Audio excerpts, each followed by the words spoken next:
Okay guys, so I think I'm going to split this video up into two parts. The first part, we're just going to go over the introduction to layouts, and we're going to understand when to use layouts and just understanding the efficiency standpoint. And then part two of this video will be actually showing the progressions on how to work up to a full speed layout. So layouts are something that are really marketed in the sport. It's really hard to find anything online that is included in Ultimate Frisbee that doesn't have some image of a layout. But in actual functionality, layouts are really not what you want to do, at least on offense. For offense and catching, layouts are pretty much the hardest possible way to catch the disc. It's very difficult. You have to leave your feet, catch the disc. Most of the time it's going to be one hand, because if you're laying out, it means the disc is really far, and then you have to hold it through the ground. And this is something that it's not ideal. If you can run the disc out, you want to do that because you're going to catch the disc way more times than when you're laying out. So the first part of this video, I'm going to just go over just efficiency catching and going over those things. So this brings me back to the concept in my previous catching tutorial of my 4 zones. And it's really important to always be catching in the lowest zone possible. By doing this, it will give you the best chance of catching the disc. So a big problem that people have with layouts is they're going to the next zone when they don't need to. It's very important that you stay in the lowest possible zone if you want to be consistent with catching. So what will happen is someone will try to lay out when they didn't need to, and then they'll drop the disc. But if all they need to do was just run and catch it low, they would have caught it. And this concept is very true for zones 2 and 3 too. A lot of players have a big issue with zone 2, and they'll try to catch things one-handed when they really don't need to do that. It's just a little bit of a reach, and then you catch it two-handed.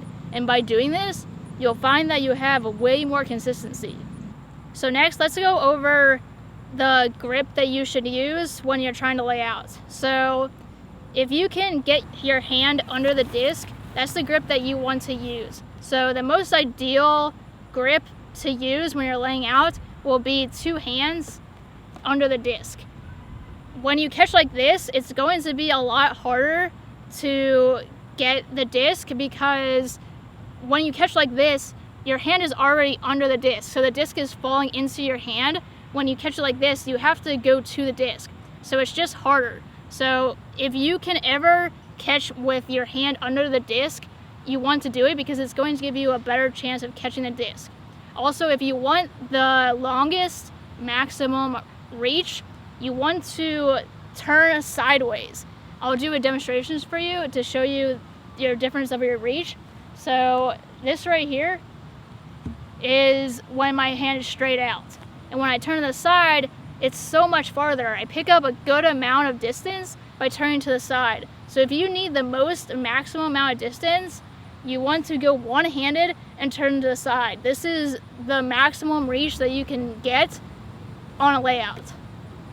When you catch the disc with your hand on the bottom, you want to flip the disc over before you land, and this makes the fall just a lot smoother, and it makes it a lot easier to hang on to.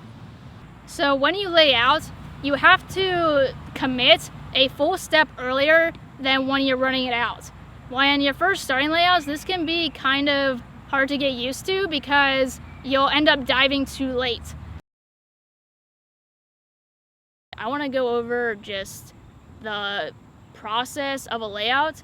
So I break the process down into 2 phases. The first phase is when you commit horizontal in the air, and then the second phase is when you catch the disc and hopefully land safely. So in order to do phase 1, you usually need to have a good amount of skill in phase 2. Until you can land safely, it's going to be really scary to commit. But once you can trust that you're going to land safe, then being able to commit becomes very easy, and you're going to be able to do it. So what we're going to do today is we're going to do drills to be building this technique in phase 2, and then once you're able to do this, then you're going to be able to lay out. So before we start, I just want to emphasize safety. Layouts can definitely be dangerous if you can't take the fall right, so you want to just make sure that you're diving at the level that you're at. I really do not recommend just running full speed and throwing your body. That's a really easy way to get injured, so we really want to make sure that we're working on this slowly and safely.